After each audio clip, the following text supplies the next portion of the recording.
सिर्फ जीडीपी के growth rate अच्छा होने से सारी हमारी चिंताएं खत्म नहीं हो जाती। लेकिन जो मजदूर की मजदूरी है वो in real terms it is more or less where it was 10 years ago। एक बार शिक्षित बेरोजगार है जो खाली बैठा है घर पे, वो शायद शामिल होगा, लेकिन असली गरीब मजदूर शामिल नहीं है।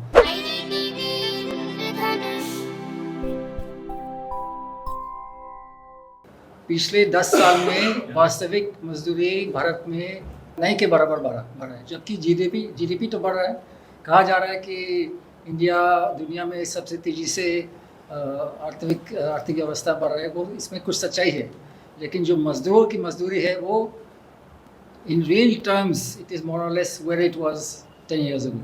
तो ये एक बड़ा रोज़गार का संकट का एक प्रतीक है। इसके पीछे ये है कि labour demand is not growing adequately. और दूसरा हमने ये दिखाने की कोशिश की कि जो सामाजिक सुरक्षा का जो ढांचा धीरे धीरे इसके पहले बन रहा था, जिसमें रोज़गार गारंटी कानून है, बेरोज़गार मज़दूर है वो खाली नहीं बैठता है, वो कुछ ना कुछ करता रहता है, अंडा बेचता है या रिक्शा खींचता है, कुछ ना कुछ करता है, और इसका नतीजा क्या है कि वो बेरोज़गारी के आंकड़े में नहीं है।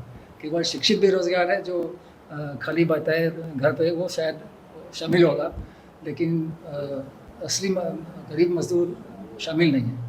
So we should pay less attention to unemployment statistics and much more to real wages, and we should recognize this symptom of the unemployment crisis, the stagnation of wages for as long as 10 years। और हमने कभी नहीं देखा कि 10 साल तक GDP इतना तेज़ी से बढ़ा है, लेकिन मजदूरों की मजदूरी in real terms नहीं बढ़ा। See, we are not concerned with the economy as such, we are concerned with people's lives। अगर जीडीपी की बात करें तो there is no doubt that the GDP is growing fast. Question is, whose incomes are growing fast? This is why we're trying to draw attention to the stagnation of wages. These are the incomes of the poor people. And is GDP growth translating into better lives for everyone? Everyone. So I think the tragedy in India is that it's not that GDP is not growing fast enough. It's that the rapid growth of GDP is not translating in a rapid improvement of living conditions. जो अर्थव्यवस्था के बारे में big picture है, मोटा picture क्या है, देश में क्या हो रहा है, जो काफी चिंताजनक है, लेकिन उसके बारे में अभी भी इंडिया में इतनी बात नहीं हो पा रही है। तो थोड़े से 2-3 उस तरह के मुद्दे वो उस पर बात करेंगे और जो आंकड़े पिक्चर सामने लाते हैं वो बताएंगे।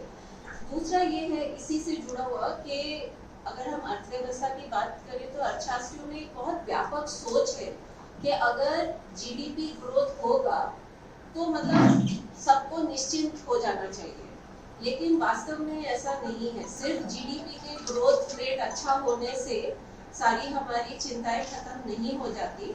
वो जीडीपी का ग्रोथ किस तक पहुंच रहा है, उसमें कौन शामिल हो पा रहा है, कौन उससे छूट रहा है, वो भी बहुत अहम बात है। तो इन मुद्दों पे जैसे आप बार बार सुनेंगे, जो देश के लीडर्स हैं वो बार बार कहते हैं कि दुनिया में भारत 3rd लार्जेस्ट इकोनॉमी हो गई है, और उस बात को लेके काफी लोग खुश भी हो जाते हैं कि 3rd लार्जेस्ट इकोनॉमी दुनिया में अगर भारत की है तो बहुत खुशी की बात है। पर एक्चुअली, और उसके लिए आपको अर्थशास्त्री होना जरूरी नहीं है, उसके लिए जो मैटर करता है वो ये है कि वो जो टोटल जीडीपी है उसका कितने लोगों में बांटा जा रहा है। अगर यहाँ पे आबादी भी ज्यादा है तो ऑब्वियसली वो 3rd लार्जेस्ट हम नहीं रहेंगे। तो अगर आप पर कैपिटा टर्म्स में देखेंगे तो आपको दिखेगा कि इंडिया का रैंक 170 कंट्रीज में से 120 हो जाता है, 3rd से सीधा गिर जाता है, क्योंकि आबादी एक व्यक्ति का हिस्सा काफी छोटा हो जाता है। तो इस तरह के बहुत सिंपल फैक्ट्स हैं जो हमें लग रहा है कि लोगों को कम से कम उसका ज्ञान होना चाहिए, उसकी जानकारी होनी चाहिए और उसकी अहमियत क्या है वो समझे। तो जो पहले इन मुद्दों के बारे में बात करेंगे और बाद में फिर मैं थोड़ा सा जो सामाजिक सुरक्षा की व्यवस्था है देश में, उसमें पिछले 10 सालों में क्या हुआ है, और अगर ये पिछले 10 साल की उससे पिछले 10 साल से तुलना करें, यानी 20 सालों का अगर हम रिकॉर्ड देखें तो क्या सामने आता है।